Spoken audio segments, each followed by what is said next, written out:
Howdy, howdy, howdy, everyone. This is the RPG Limit Breaks podcast, and we're going to be talking with TPAT, or ThomasPatrickWX, to talk about Pokemon today. I'm the Sid. More so, I set these up, but Pokemon's pretty interesting to me, so I decided to take part. And my co-host is... Hello there, folks. My name is TinyTim78. Hope everybody is doing okay. It is absolutely fantastic to have the fantastic TPAT here today. Looking forward to discussing all things Pokemon. It's going to be fantastic. TPAT, how are you getting on? Yeah, hey, thank you very much for having me on the podcast today. I'm super excited to be here and just kind of sharing a little bit of my Pokemon experience and knowledge, and really just nerddom with everybody, because we've actually already been chatting for like 15 minutes before we started. So it's going to be so much fun. I'm so excited to just talk all things Pokemon and speedrunning and, you know, getting ready for GDQ, of course. Yeah. It was one of the things we were hoping to talk about, the GDQ run in general, and kind of why you decided to go with the category you submitted versus something else. Yeah, so I just kind of threw a bunch of darts at the wall when it came to submitting for GDQ. If anybody ever has gone through the submission page before, it's like, oh, you can only submit 4 games, but like up to 4 or 5 categories each. And I wanted to just kind of hit on my strong diversity of games when it comes to the Pokemon series, because I focus a lot on the newer games, the Switch style games. And I was like, you know what? I'll just submit for everything. I submitted Let's Go, I submitted Sword and Shield, I submitted Scarlet and Violet, and I submitted Legends Arceus. The only thing I didn't submit was Shining Pearl, Brilliant Diamond, just because I ran out of space there. So I was like, I got to cut one. And the only category that I know in that is just the glitchless category, which was actually showcased a year and a half ago. Anyway, so I left that one out. So I just kind of threw all the darts at the wall, and I said, if any of them stick, cool, we'll do that. And for Scarlet Violet in particular, obviously I was on Etiquette's couch exactly a year ago when he did Scarlet and Violet's Victory Road category, which was just the gym leader portion of the main game. So I wanted to just submit something different. So I submitted the full game, any percent, some of the other single story categories, including Path of Legends. But the DLC areas are out, and the Teal Mask does the first DLC area storyline. And I thought that's actually a pretty interesting category. So I submitted it. And hey, that was the one that was accepted. And I was actually super excited. My phone blew up. Everyone's like, oh my God, you got accepted. And it was I'm hitting refresh on the page. And I'm like, oh my God, I actually did get accepted. So so that was kind of exciting to see that. But yeah, Teal Mask it is. So we'll be visiting the land of Kitakami. Forgive my ignorance then. Could you explain exactly how that category gets its name and what makes that category specifically different? Obviously, you've mentioned the DLC, but yes.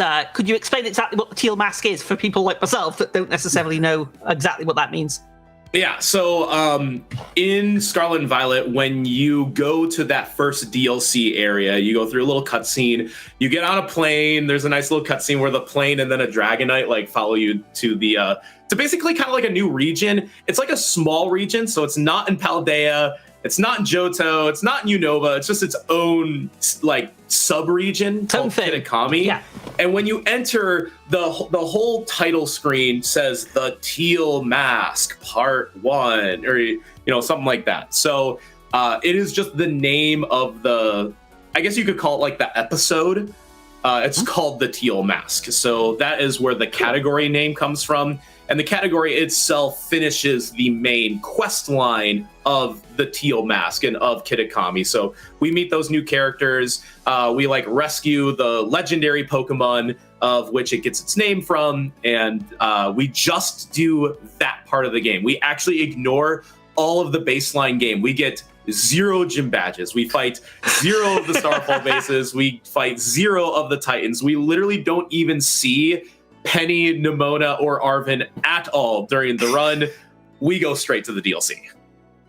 Interesting. I would have for some reason, I was thinking with the DLC, you would like have a pre-agreed on save file. So you just start the run, do the intro segment, and then just jet to the DLC directly, huh? Yeah. Yeah. That's what I thought. Oh, sorry. I was just going to say it's almost that.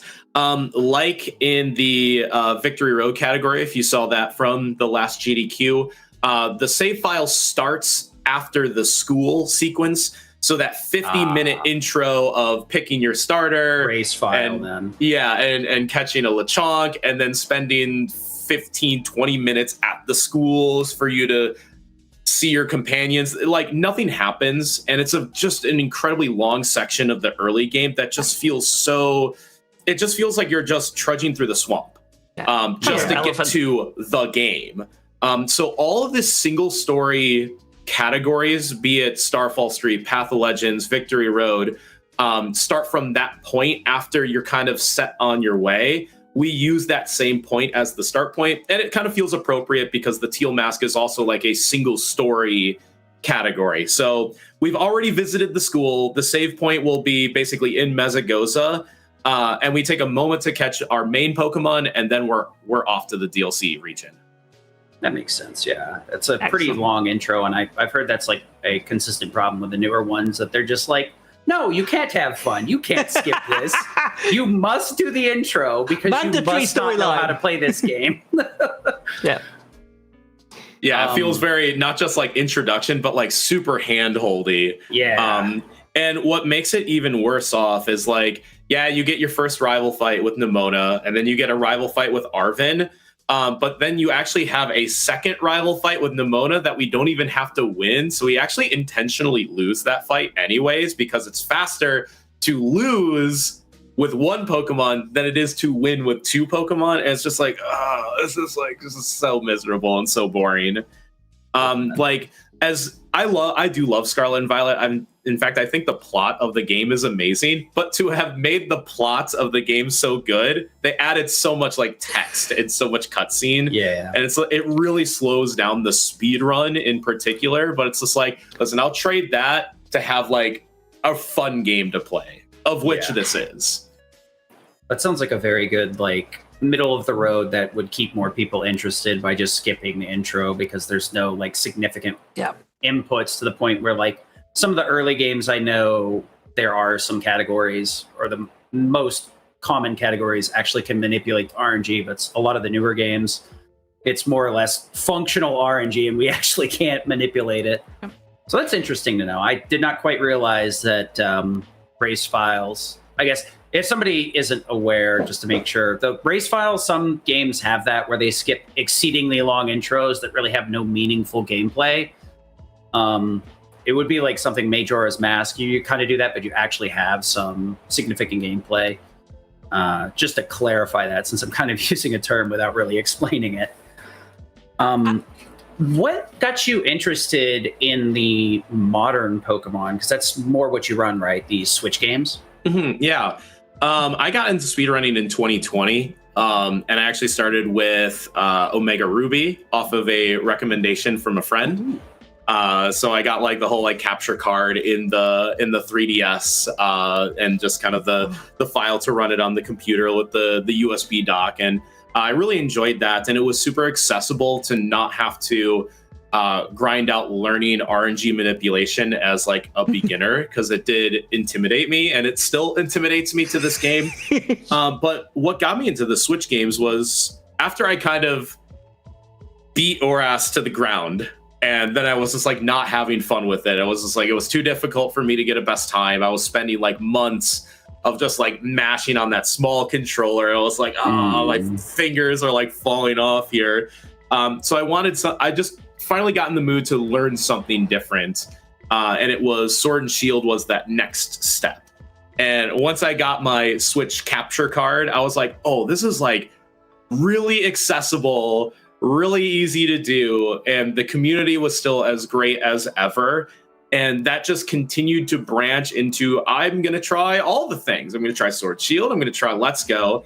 And then Shining Pearl Brilliant Diamond came out, and I was part of the initial like group of speedrunners that got into that game. And I was just learning the glitchless category, even though a lot of people were doing the glitched stuff that game is quite infamous for. And from then, it was just the next 2 games that came out. I was just interested in learning the new speedrun. So before I knew it, it was just like, oh, I'm just playing all the Switch games. So maybe that could be like a thing. And I'm actually like pretty decent at them all too. So I just kind of, whenever I get a little bit like bored or a little bit frustrated that like, I'm not getting a best time in Legends Arceus right now, you know what? I'll play some Sword and Shield. So then I go over to Sword and Shield, and then I play that, I get a best time, and then it starts getting like tough again. It's like, okay, I'll go back to Let's Go, and then I'll play Let's Go and be like, I keep getting crit on Champion. This is like no fun. Well, then I'll go to Scarlet and Violet, and I'm able to bounce around those 5 games, and I think it really helps me, especially from like a mental health perspective, because I can't tell you how many people that I see that just play one game and that's their best game. And they're just months and months and months. They're just never getting the best time. They're always resetting like back in the lab. And for me, if I'm ever getting frustrated, it's just the sign to move to a different game. And it just keeps me fresh. And while I might not have like a whole bunch of world records, because I don't grind out a single game for more than 5 months at a time, I just feel fresh and I feel up to date on every game that I can just jump into it and just do it at a high level, like after a couple D-Rust runs. I'm going to put you on the spot here and ask you, of the Switch games, which is your actual favorite to run? Is it Scarlet Violet? It is not Scarlet and Violet. It's Let's Go Eevee. Yes. I would say it's close, but like solidly number 1. Let's Go Eevee is definitely my favorite of the Switch games to run. It's also like one of the more beginner friendly runs, but it's interesting to me because it makes me think. Like, it almost feels like you're playing a strategy game in the middle of the game because of how the routing is. For those that are unaware, Let's Go Eevee and Let's Go Pikachu has a requirement to catch 50 unique Pokemon through the run, because Koga's gym actually won't even let you in the gym unless you have 50 dex entries. And because of that hard requirement, the run is fascinating because you're going out of your way to catch more Pokemon in like a really fun way too. Because like, if you're playing Pokemon, let's face it, you want to catch Pokemon. It's very different than just say like Fire Red Leaf Green, where it's like, I'll grab a Squirtle. We are only using the Squirtle, and like you finish the game with like 3 Pokemon in your dex entry, like total. Like Eevee and Pikachu are fun like that. And it's just each game's a little bit different, and even the fights have small different strategies, almost like lines. So it feels like playing a strategy game in the middle of the game. And like, I love that kind of stuff. It keeps me interested. It keeps me focused. And then Legends Arceus is probably my second favorite to run for that same reason. It's a puzzle. It's a strategy game in the middle. It's like, oh, what dex entries am I doing here to achieve the goal? I'm never bored when I'm playing those 2 games. Scarlet and Violet takes a little bit of a backseat to that because of the strategies we use. Which mainly involves, I think we call it the Halloween strategy, which is we get our main Pokemon, and because it's open world, we grab a whole bunch of experience candies, and then we over level that Pokemon, and the fights tend to be pretty trivial. So it's just going through the motions, making sure your execution is correct, but the fights themselves don't have a whole lot of RNG. In fact, in the main game, our first gym leader, like the main category, the first gym leader we fight, which is Ino, we fight her at level 54. We are level 54. Just like there's no risk at all. So it's like, all right, gym leader time, and you're just like mashing A, and like that's like the only thing you have to do. Tackle. My stats are enough to carry. Yeah, exactly. So that's why I think Eevee is easily my favorite, because it is so interesting. You get to catch lots of Pokemon, which is super fun. And hot take, I actually like catching Pokemon when I don't have to battle them. And I think that's why I love Let's Go Eevee and Legends Arceus so much, because I can just backstrike a Pokemon by physically throwing the Pokeball in Legends Arceus, and I never have to do the battle animation. It's like, yeah, catching Pokemon. Surprise, Pokemon! Right to the bag. Yeah. It has a really satisfying animation too, the backstrike. You hit in the back and the whole screen like, poof, it like pulsates, and it's like, yeah, you get like a bassy noise in your headphones too, and it's like it's just so satisfying to get a back shot of cortisol. Yeah, that's actually interesting. You mention it because at least as a casual player, you like look at having to catch a certain amount of Pokemon to do a gym seems like really awkward and definitely like counterintuitive to a speed run. And it's very interesting that you find that as like one of the more interesting points rather than one of the frustrating parts of the game where it's like, oh, I gotta catch 50 Pokemon before I can beat the gym. Oh boy. At the very least, I think catching Pokemon in that game actually provides experience too. So all those extra catches help keep you on level, right? Yeah, it works out like beautifully in terms of its like in the routing there. So Let's Go Eevee, obviously, Let's Go comes from Pokemon Go, the mobile game. So if you've seen the circles that like go inward, you're doing the same thing, but you're doing it with the Joy-Cons instead. And if you get over some of the early like the Joy-Con, fluttering issues, if you can get that consistent, it turns out to just be like a really fun experience. You get excellent throws, and as you alluded to, you gain experience through catching, but there are lots of multipliers that go through that catching. So it's like you get the base catch. Actually using 2 Joy-Cons at the same time gives you a 2 times multiplier. An excellent throw gives you another 2 times multiplier. If you get it first ball, it's a 1.5 times multiplier. And then if it's a large or supersized Pokemon, you either get another 1.5 or 4 times multiplier. All of that can stack for your experience. So catching one Pokemon can result in a 26.2 times multiplier on the experience. If you catch a Chansey with that multiplier, you are getting tens of thousands of points of experience. And all of a sudden you're just like, whoa, we are on a big run here. And that also adds to just kind of okay, well now my Eevee is level 30 through the mid game. And now you can do different strats for different portions of the fights because you have just caught some massive Chansey.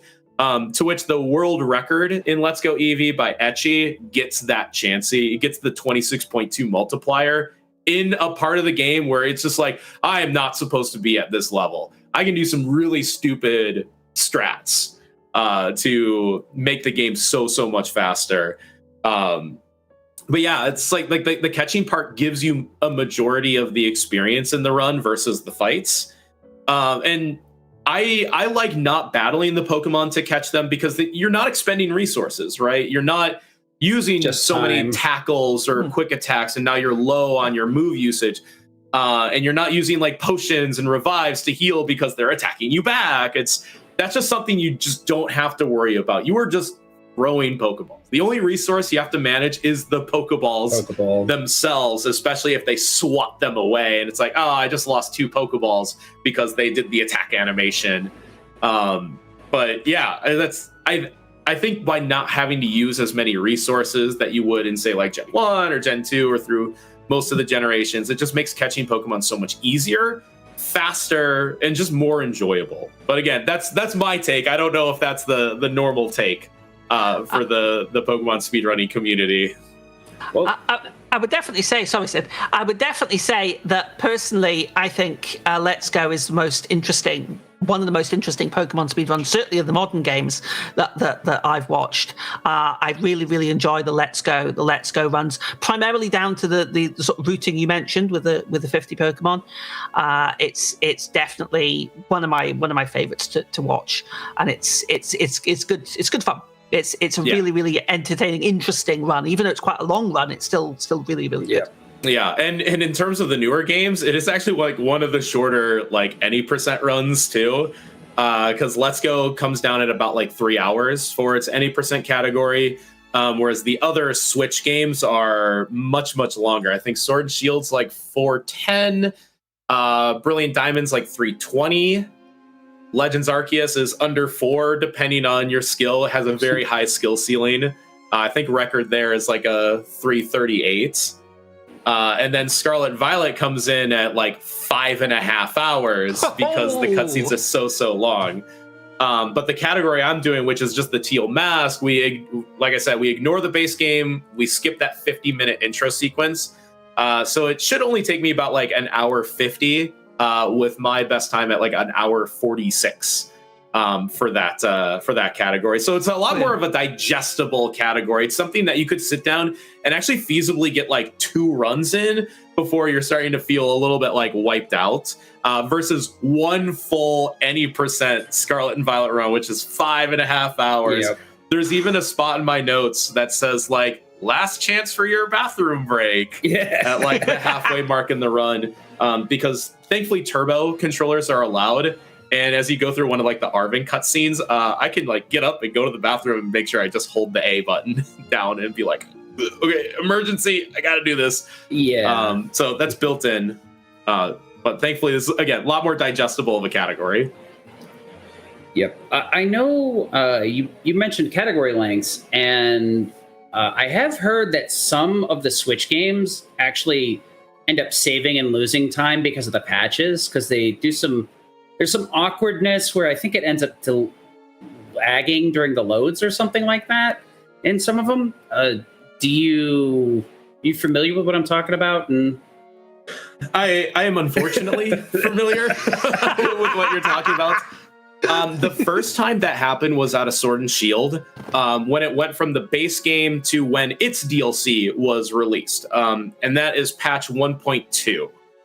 And when that happened, all the speedrunners noticed that every single menu of the game and every single like black screen where it like transitioned or loaded quite literally took an extra second to load. Wow. And that over the course of a 4-hour run adds up. So I don't know if anybody calculated how much time it added up to, but it was like over a minute. So anybody who had established a very solid time in any percent, say it was like a 408 or a 407, all of a sudden was handicapped by like a full minute plus. So the ability to go a minute plus faster and just to end up at like the same time was incredibly difficult, especially when you are already like maxed out your level. Like this run was like great RNG. I don't know how it can get like much better. It was like very, very difficult. The following patch did slightly fix it. It just made it a little bit smoother, but it still wasn't quite as fast as it used to be. So there's actually a category split or like a variable split on the leaderboard now for patch 1.0 to 1.2, and then 1.2 plus are completely different leaderboards now. So that way people can sit down, play the game and be like, okay, I don't have to run against a time that might be unobtainable now. Yeah. Especially if they don't have like a physical version to like go to the older. Right. And physical version itself is also slower than playing on a digital version of the game. So you would have had to have the digital version and intentionally not updated the game forever. Because you can't down patch and you can't mid patch, and that's not super accessible for a lot of people. It's like the only way to do it is like with a hacked Switch, which I don't have. So it's just like, this is out of the realm of even possibilities for me. So it was nice that the community said, okay, we're going to just make a new leaderboard. So the old leaderboard doesn't go away, but it's more like the legacy leaderboard now for that patch of the game. And now everybody can compete on equal ground with themselves and with others at the same time. Scarlet and Violet does have the same issue. With the addition of the DLC areas, we got the same thing where like the loads of the game got longer. Additionally, there are also more cutscenes in the regular portion of the game to announce to you that the DLC areas are available, quite literally. So for the first DLC, the Teal Mask, funny enough, after we exit the school cutscene, one of the professors calls us and says, "Hey, you've been selected for a study abroad program. You can talk to the other professor visiting," and it's like a 10-second phone call. So now, if everything else was equal, even in any percent, you would still lose 10 seconds on that split because there's a phone call that exists now that did not exist before. That on top of course, the game, it has like the slower menus and slower lags. Furthermore, this now hampers me. My teal mask PB came before the second DLC release, which is the Blueberry Academy. And again, there's another phone call, but it occurs in the run now. And that one's actually longer. It's like 15 or 16 seconds. And you're just like, no, I lose 16 seconds from a phone call that doesn't exist in my PB. And I just have to sit there.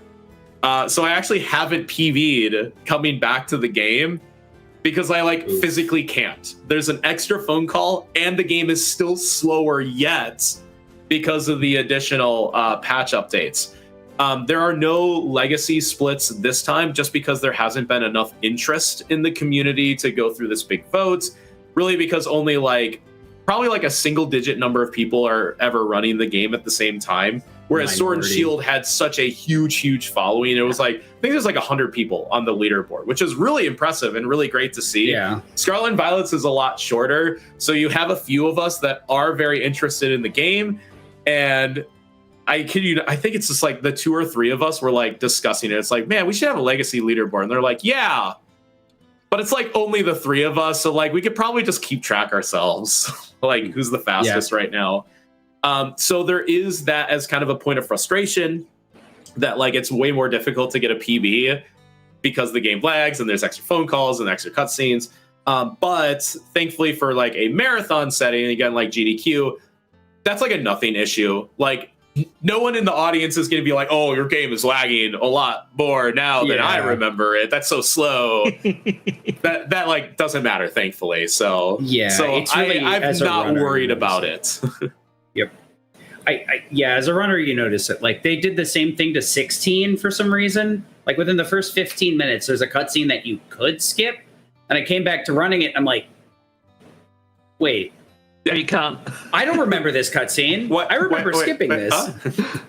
Yeah. And I had to ask in the Discord, and they're like, yep, they added it. You're plus 40 now. Deal with it. Oh, no, plus 40. I think I'll point it out, during the run. I'll be like, hey, Jacques is calling us. This didn't exist before. I wish we could have just, put the Rotom phone on silence. Be like, I don't want to take this. Just want to go in there, some of the old games, just delete the video file. I think that's really fascinating, actually, that you mentioned that, because it's such a contrast between modern games and older games. I mean, even on obviously older console games. I mean, look at the first, second generation Pokemon games. You had your game and that was it. Whereas now, modern games, vast majority of them, you get your patches, and 9 times out of 10, certainly from a speedrunner perspective, a patch is normally going to be probably bad because of increased load times, maybe patching out of glitches, etc. So and then it ties into what you said about perhaps accessibility then, in terms of down patching or being able to play on a certain version or whatever. So I would find that quite an interesting dichotomy, quite an interesting thing to sort of think about. Yeah, exactly. And there has been one positive. Funny enough, it wasn't from a patch from the game, but it was actually a software patch from the Switch itself. Nintendo had announced that there was going to be a software update for the Switch that was going to increase just performance overall. And with that update, it did make Scarlet and Violet specifically run actually quite a bit better. So there was a moment, and it was after the first DLC release, so the game was a little bit slower there. But then the Switch update came out, and it actually was better. So there was a small window between one of the patches for the game and one of the Switch updates where Scarlet and Violet did run net faster than its original version of the game. And at that moment, my friend Halkery basically struck one while the iron was hot, and he got the world record in Scarlet and Violet during that window. And then the following patch of the game made it slower again. So we're kind of in that weird situation where it's the world record is a 521, and now no one can get that. It's impossible in the current state of the game. Hopefully the Switch 2 comes out. You can play it on that, and it'll fix that problem for the short time. We'll definitely have a new leaderboard that will be platform Switch 2. Yeah. Honestly, if the hardware of the game made Scarlet and Violet that much faster, like you could probably reasonably see like sub 5, well, maybe not sub 5, but like 5.0 would be possible. And the indication with that is when we've finished playing the game, everyone usually says, "Oh, check your trainer card." That pulls up your stats and it says you've played for this long. Well, guess what? The game says you've played for like 5 hours and 9 minutes. Your RTA says 5:21.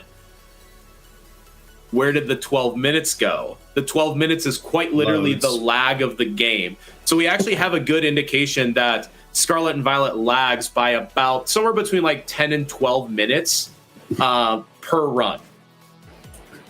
It's dropping enough frames and it times itself how many it's dropping.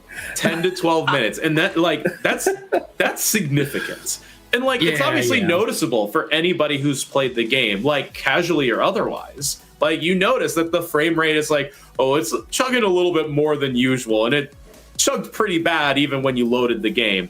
So yeah, if we got like some big, like just a new console that was compatible with this and it ran a lot better, I think you'd see another influx of especially any percent runners trying to take advantage of just the game running smoothly, the game being faster. It's just like, okay, that's 12 extra minutes of my day I get back. Oh yeah, from not losing it to lag, quite literally. So I think it'll be interesting if a lot of these games do translate over to a future generation console. Not just Scarlet Violet, it might be the other games too that could get like a small little boost. But I'll be interested. Yeah.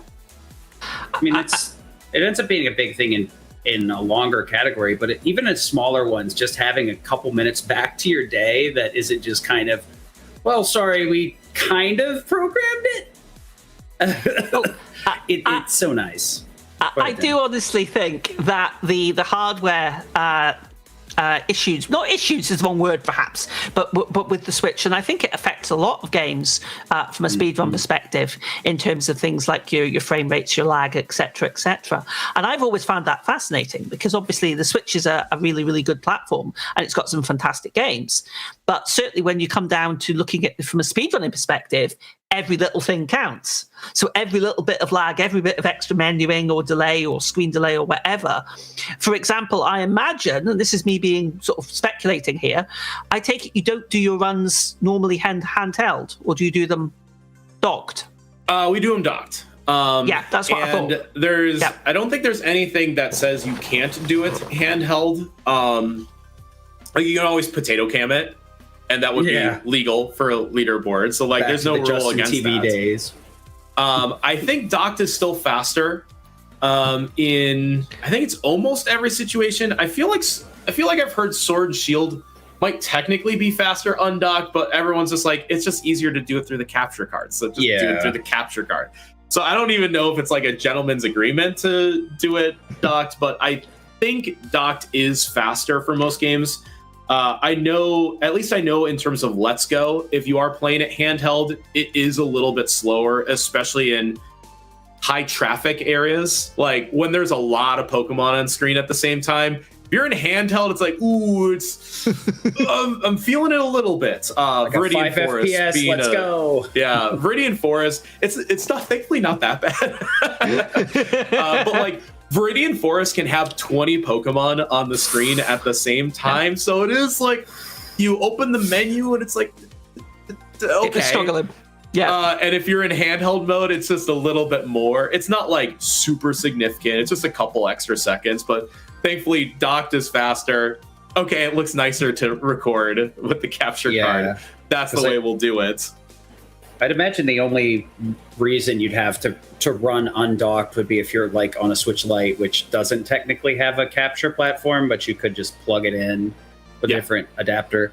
I feel like maybe a catchable run might need it, because if you're familiar with Inkay and its evolution into Malamar, listen, Pokemon has some really weird evolution mechanics. It's one of the few things where I'm like, I'm not gonna bash my head against the wall to figure this out. Tell me if it's level 36 or spin around 20 times counterclockwise between 7 and 8 o'clock while bouncing a tennis ball in my head to get this evolution. Like, it's somewhere in between those two. Well, Inkay into Malamar, you have to evolve with the switch upside down. Oh. So you actually have to go into handheld mode, hold the switch upside down while it levels up, and then it will evolve into Malamar. And I'm like, no one's gonna do this. This is like we have rules against like black frames, like, oh, you're splicing the run. I think that might be a little bit of an exception of like, I'm evolving Malamar now. Undock switch, holds it up. Like imagine if you just had to like take the switch and be like, oh, I'm gonna hold it up and hold it upside down right now, like on camera. Yeah, I think that would just be so funny. Since, like you said, it comes off of like Pokemon Go. It makes sense when you've got your phone and you can just simply do this. But when you've got a Switch and you've got that thing plugged in, you're like, oh, hold on, wait, I want to evolve this Pokemon. Let me level up. Yeah, okay, it's A I've got to hit. There we go. Yeah, there we won. and the whole spinning thing, that was the Alcremie, and it depended on if you spun clockwise or counterclockwise, if you were but less than 5 seconds or more than 5 seconds, and then it was like at night, day, or between 7 and 8 o'clock in the evenings. It was just like, whatever, just tell me how to do this. There's some neat stuff, but sometimes I think they overcook. Just please get out of the kitchen. It's fine. It's fine. You don't have to cook this hard. You can get too much of a good thing. Yeah. Maybe that's why Let's Go Eevee is my favorite, because all the evolutions are level based or stone based or trade based. The way Arceus intended. Right? Yeah. It's interesting to see with Pokemon. They're always trying to innovate, but sometimes they just are a little bit too innovative for their own good. Just like, it's definitely not raw, but it's definitely whatever Russell Wilson has been cooking. It's like, this would be a good idea if we lived in a perfect world where everybody played undocked, but it's funny because the other way. You can notice that the game does internally try to give you like some clues. For example, in BDSP, there's a fight with a trainer who has a Manketite and a Remoraid and a Mantine, and you're like, oh, that's how you evolve the Manketite with the Remoraid in the party into the So they're like, I understand that there are subtle clues in the game, but it's just like, who would connect the dots? Even on something as simple as that, it's just a trainer has 3 Pokemon and being like, how are these related? And I thought like Onyx into Steelix was like convoluted with the metal coat being on when you level up. It's like, no, it's not really.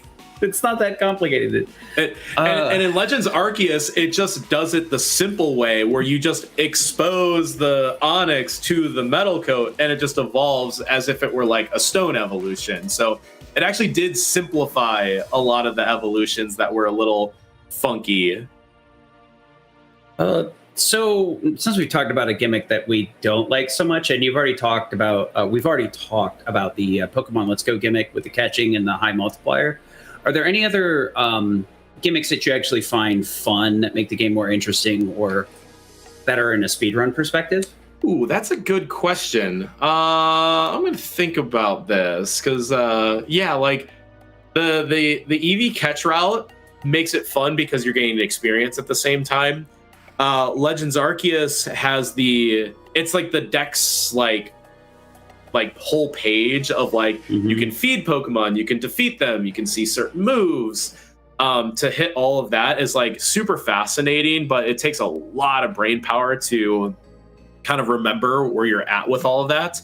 Like catching multiple Pokemon actually increases like, how many Dex entry points that you're getting there. I think it's really complicated, but really interesting because it's just a more full experience. Or it's just like, oh, you're actually doing research on every Bidoof. Oh, I caught a large Bidoof. That one's worth 10 extra points. You know how big Bidoofs can get. Yeah, and it's actually interesting. And in Legends Arceus, there will usually be a line for like caught 2 different forms, meaning male, female. And that does apply for the Pokemon that have the subtle like differences, like appearance differences. Like Cricketune, for example, like the females have like short mustaches, but the males have like the really long ones. So because of that like subtle visual difference, there's actually a research task that goes into like catching 2 different forms. Or the Burmese have the 3 different forms, so that would also be like that. So it feels like a more full experience, even though Legends is like way out there. But Legends was honestly my favorite casual game I've played recently. So I'm very excited to see Legends ZA come out next year. I think it's going to be so fun because I had a blast with Arceus. The other games like Scarlet, Violet, and Sword and Shield are what we usually consider like traditional. Like it's just like the gym leader stuff. It's, you know, going through a new region. Like there's not really anything that's super gimmicky about it. Sword and Shield had the Dynamax stuff and like the introduction of raid battles. And I really liked the end with the Eternamax. I just wish there was more of that in the early game. And I just thought there was like a whole bunch of missed opportunities with the plot.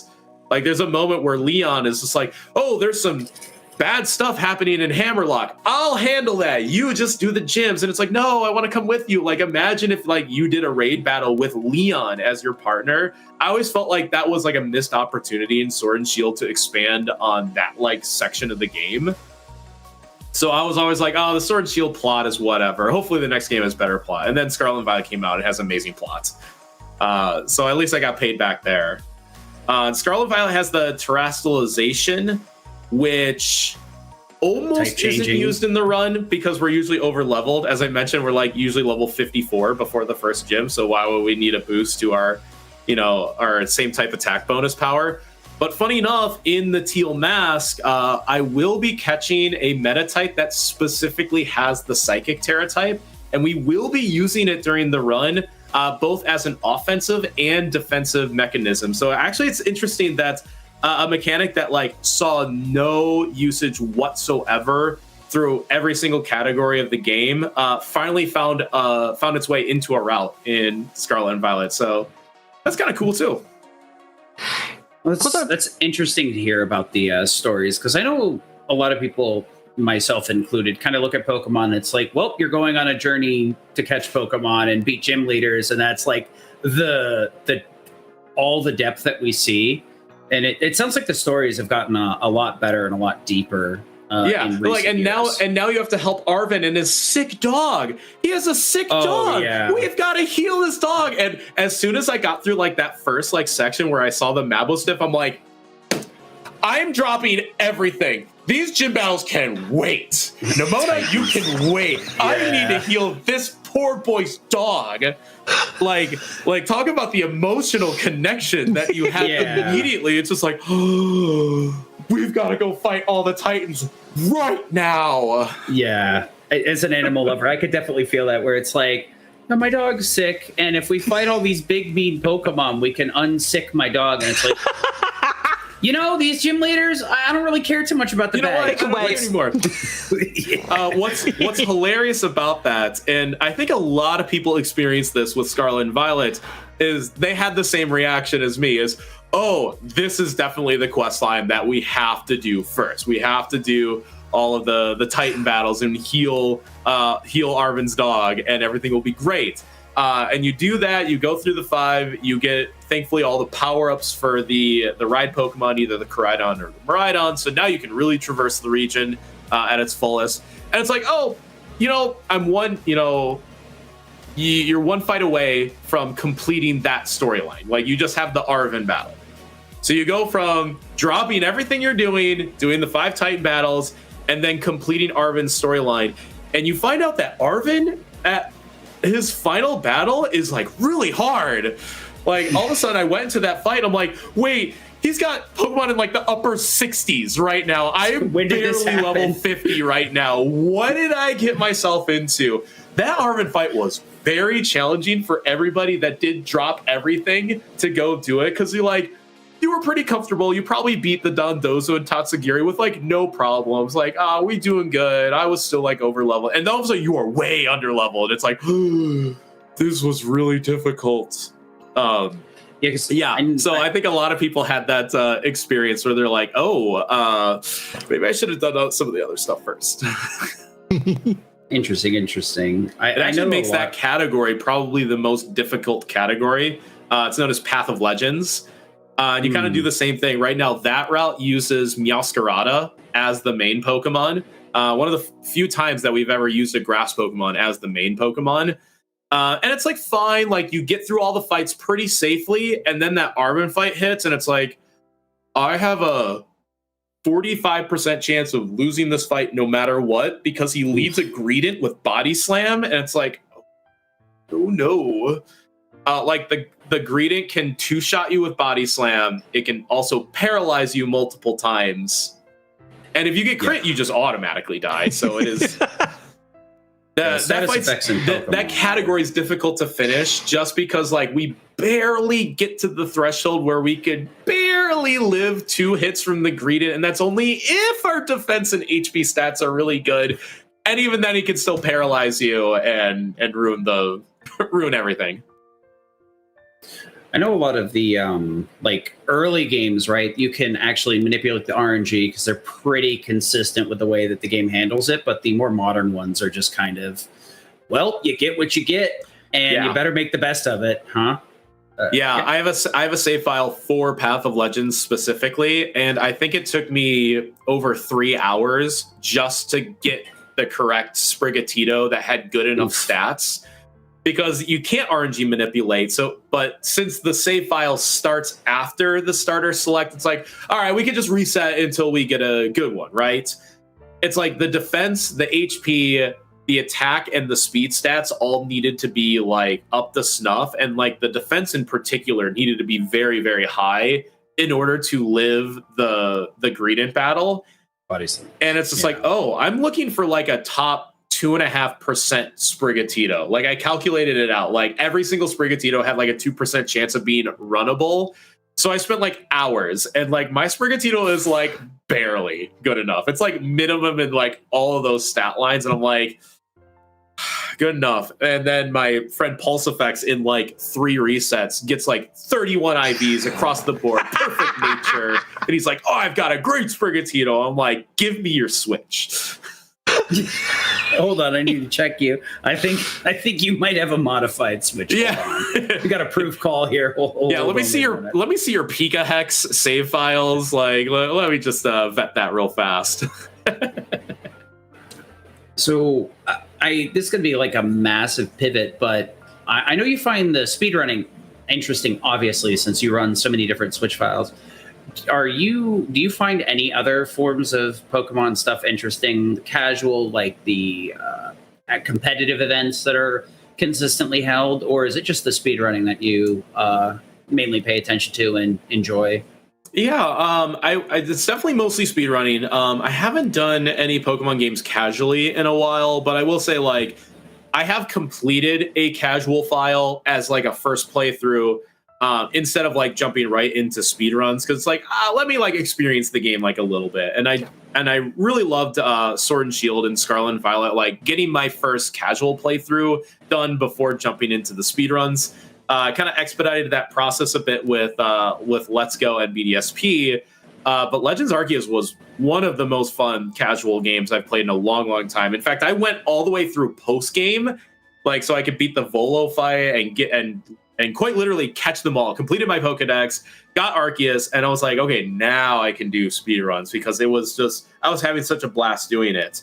I haven't done any VGC stuff. It feels like such a foreign concept to me, but I have gotten into the TCG side of things. That courtesy of my friend Etchy, who is also a Pokemon speedrunner, and he's got quite a few records across the board. He had hosted an event last year, like basically at his place in Chicago, where he invited a lot of us like Pokemon speedrunners who had never played the card game before. And he said, we're going to teach you how to do this. It'll be like real fun. Like it was a nice like brainchild, just kind of like content thing for him. And I actually kept with it. So I've been doing a lot of TCG events. I've probably have you can see my stack of code cards like way on like the maybe I was just off the screen. I have like these are I'll show you these are just the code cards that I've like put into the actual thing, and I have like another stack almost this big of like unused ones. So I don't know where to put them. They're just like sitting off on the side here. Yeah. And funny enough, I just wanted to show this off. This card, the Medicham. Medicham is the main Pokemon that will be used in the Teal Mask run. So I thought it would be very funny because there will be, of course, a naming bid war for the Pokemon. I was like, oh, what if we call it Yoga Loop? Because if you look closely, and it's probably it has all this like text in here. The attack is called Yoga Loop, and it was part of the like Rapid Strike deck last format. It is unfortunately rotated as of this year. But I had told my friends, I'm like, I'm gonna put in some money for Yoga Loop as like the name of the Medicham, and everyone's like, that's a really good idea. So hopefully everybody's gonna vote for Yoga Loop. It'll be a nice TCG reference for the GDQ run. So I've been keeping up a lot with that. I've never done a Nuzlocke. I'm honestly terrified of doing a Nuzlocke. I don't think I can emotionally handle the loss and grief of losing a Pokemon in the middle of a Nuzlocke. So I've like actually tried to stay away from that just because I don't think I can mentally handle that. So yeah, I've put a lot of effort into some TCG stuff. Still speedrun. There are like some loosely competitive events, but that's like also like speedrun adjacent. Like for example, we're in the middle of a Let's Go Pikachu and Eevee tournament that has just been put on by like a bunch of our friends on Pokemon Speedruns TV on their Twitch channel. We've just been like streaming all the rounds and like self-commentating a lot of them, and it's been a lot of fun to get a lot of new people involved in that. And I actually have what's the time right now? My race is actually in like 40 minutes, so I'm gonna be playing Let's Go Eevee like immediately following this podcast. So yeah, I love it that being like also a race viable speedrun, because a lot of the newer games aren't really that good at being like a race format. Like Scarlet and Violet is too simple. It's just too like, oh, there's like 1 point of RG at like the beginning of the run, and then whoever's ahead just remains ahead. So there's like no way to like catch up. You know, if you're behind, you're behind. So that wouldn't be very fun for a race. But Let's Go makes for a good race. I think Legends Arceus has too wide of a skill like gap between the top runners and the mediocre runners. Like even between myself and now former world record holder Halkery, like I'm one of like the top 5 runners in Arceus, and he's got me by like 10 minutes. Yeah. And it's just like, I'm never going to beat him in a race. Like it might be closer a little bit, but it's just like, there's no way. So not every Pokemon game's like a good race game, but it's nice that like Let's Go is. So a little bit of that with like found a way to make like a competitive format out of speedrunning, a little bit of some TCG, but I honestly have no concept of what's good in VGC except for Incineroar. Incineroar Burr. That's literally like all I know about VGC, and like Wolfie self memes that he's like Incineroar's #1 fan. Right? Just to... Oh, sorry, Sid, go ahead. No. Go ahead, Tim. Yeah, just to confirm then, with people who are asking about your Teal Mask run, that's coming up next week. Do you know when? Could maybe let us know when that is? It's exactly a week from today. It'll be day 1 of GDQ, so it'll be that Sunday, June 30th. The time slot is 6 p.m. Central Time. And that should be pretty solid with like the timing. I know that GDQ has in the past been like, oh, the schedule's so flexible. But I actually love the way that they're like producing this year. They have that built-in like checkpoint. If you've noticed on their schedule, they have a thing that's just labeled checkpoint. And it's this nice like flexible like block to help keep everything pretty much on schedule. So with it being day 1 and being the first run after that checkpoint, it'll basically be right at 6 p.m. Next Sunday, and we'll be off and running. I'm stoked for it, by the way. Like, I don't know if I've mentioned this. Like, I'm a first-time GDQ runner, and I've been helping a lot with GDQs in the past. I've volunteered for their like camera and production crew. I actually did hosting at the last event that was in Pittsburgh. And I've been on a few couches before, but this is my first time actually doing a run myself. And I know I'm going to be like so incredibly nervous. I'm going to sit down in that chair and be like, I hope it's good. You know, I feel you. I've done that before for like doing my first run for Limit Break was pretty nerve wracking. I'll, as a piece of advice, like the trick is just not to worry about it. Once you get into the run, just kind of have fun with it. Don't worry about having a good time because that'll kill your buzz. That's the worst thing you can do to yourself. Yeah, I definitely don't want to force it. And as a broadcaster by profession, if you can't tell, I'm actually on TV Monday through Friday. I work as a meteorologist for our local TV station in Spokane, and I just have to make sure that I bring those parts of like my skill set forward and be like, don't force it. Like you're just being you're just having fun with your friends. And I'm really glad that I'm going to have like my friends with me on the couch. It's kind of like a classic crew, actually. I've chosen Kizaron, Etiquette, and Corvame as my couch mates, and we're all just like best of friends. So I know they got my back, especially Etiquette, who did the Scarlet Violet run last year. So it'll be a lot of fun. I have like some ideas, not like full bits, but like just some ideas to just got to keep the run entertaining, because I know that Scarlet and Violet has its down moments. So I'm just going to try to avoid like the moments where you're just like mashing and nothing's happening, to have like something like to say or like something to perk something up, but it doesn't have to feel forced. So I've at least like put a good amount of like thought into like, oh, here's some fun things that we can do maybe. And yeah, it should be a great time. Though it will be not just my first time as a runner, but first time doing a marathon in person too. Like I've done a lot of like online marathons, and you always have like your notes up on this screen and then the game on this screen. But this time it's like, okay, I have to have everything memorized, everything right there. Yeah. Doing the first physical run is also a real big challenge and difference, where it's like, well, now there's a giant crowd behind me and there's a camera in front of me, and this isn't a monitor I use, and now I've got to use my laptop instead of my 6 computer screens or whatever. It can be a bit of a challenge, but good luck with that run. It's really exciting to get into GDQ, considering how competitive it is, especially with RPGs, because they're so tight on time.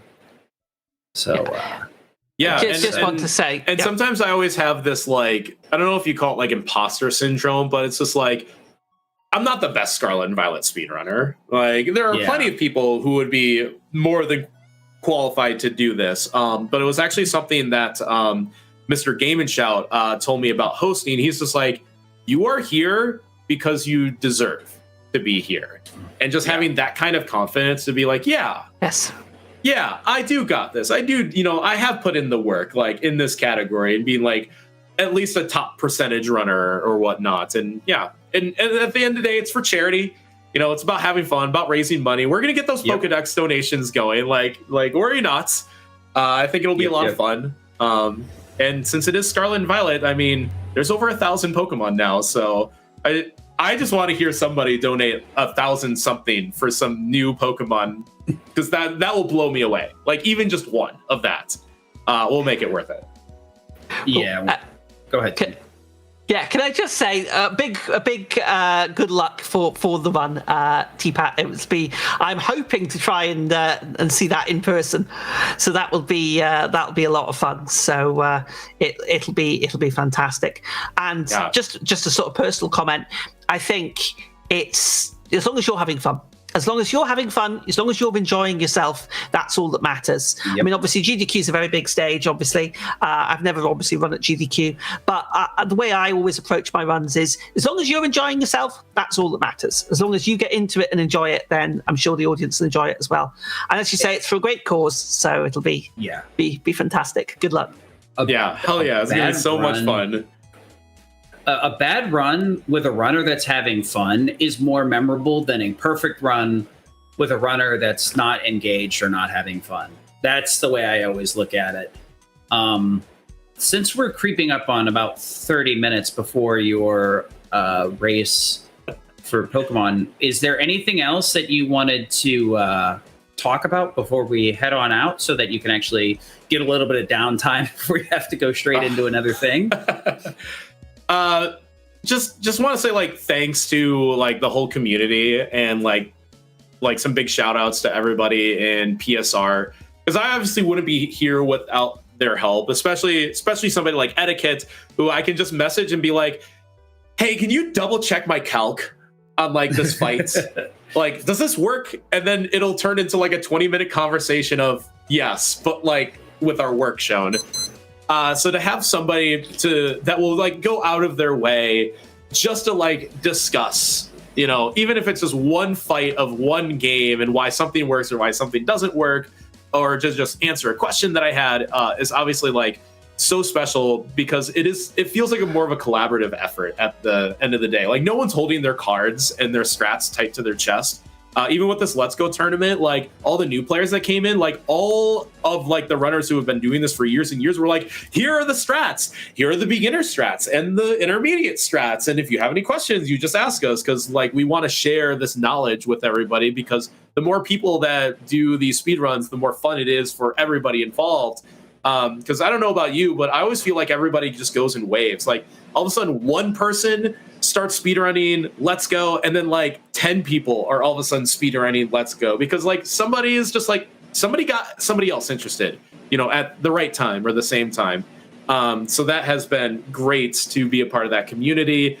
And Sid, kind of on your point about like a bad run where the runner is having a blast is great. And that just reminds me of Kizaron's Crystal run from 2019, where it was just, what a miserable speed run.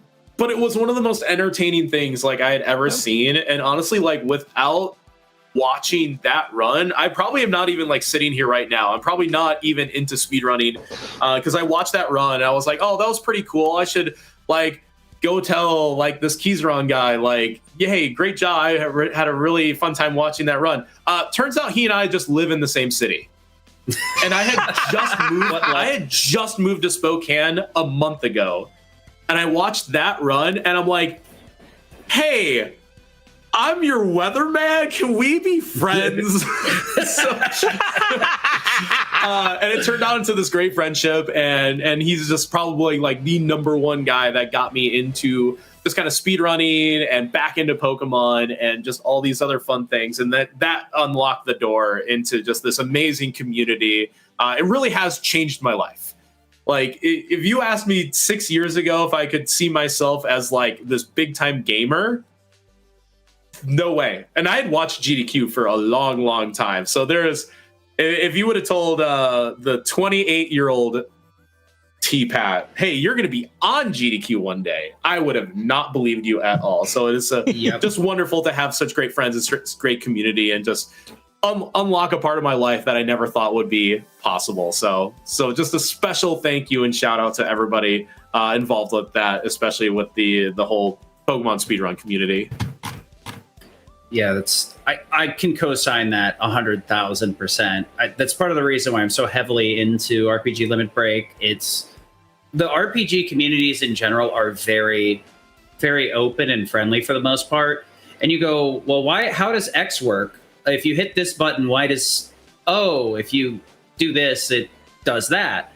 And people just ask, and it gets explained. To other communities, you have to like throw out a question into the Discord and hope somebody decides to answer.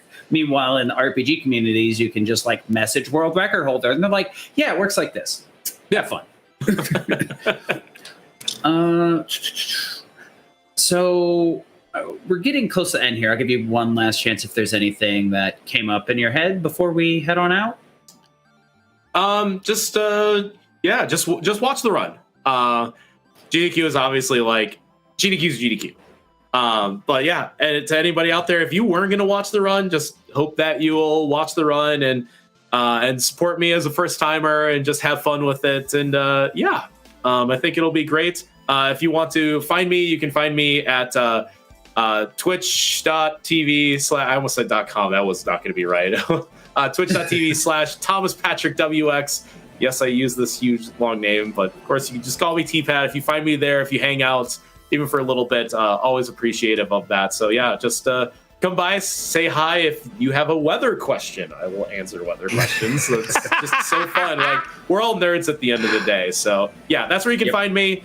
Yeah, if you see me at GDQ, just stop by, say hi. I will absolutely take a picture or selfie with anybody that wants to. Like, yeah, I just want to be there. I want to meet people. I want to have fun. And that's just me. That's just me at my baseline. So meet me at my baseline, and we're gonna have a great time. Well, I'm gonna sign up for that because as I say, I'm attending GDQ, so hopefully get a chance to see you in person and hopefully congratulate you on a fantastic run. Yeah, that'll be awesome. We'll see you there, Tim. So I guess we'll wrap it up. Good luck with the run and good luck with the race you've got coming up. I want to make sure you have a little bit of time to take a break, because I did a practice run this morning too, and then I'm like, I don't have enough time before this. So I want to make sure you have that. So I've been the Sid for RPG Limit Break, and my co-host. Yep, Tim. Thank you very much. Yeah, I've been Tiny Tim 78. Thank you so much again for having me on. And T-Pat, can I just say again, fantastic talking to you. Your knowledge of Pokemon is absolutely fantastic. So I'm really, really looking forward to the run. Good luck with it at your first run at GDQ. Yeah, thank you so much for having me, you two. It's just been a pleasure talking with you, and hopefully we'll see you at an RPG Limit Break soon, too. Yeah, hopefully. Well, that'll be it for today, guys. And guys, gals, non-binary pals, we'll see you later. And I hope you have a good one.